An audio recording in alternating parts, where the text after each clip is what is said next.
Hello friends, today I am going to show you how we can zoom our screen using Windows. So let's start. We can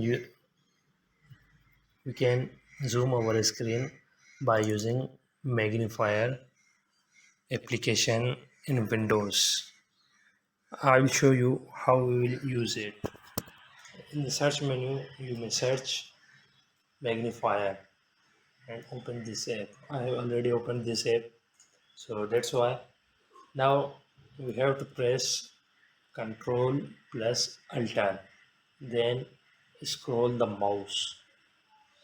It will zoom the location of your mouse. Let's suppose I my mouse position is this. Then I press Alt button and scroll the mouse. It will zoom the particular location.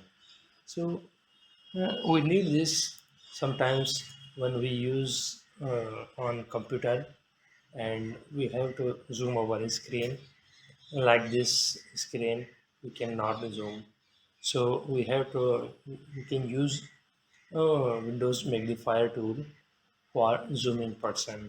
So what we have to do, we have to press control button plus alter button simultaneously and then scroll the mouse.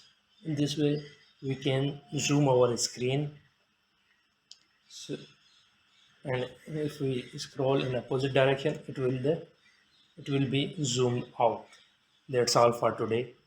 Thank you my friends.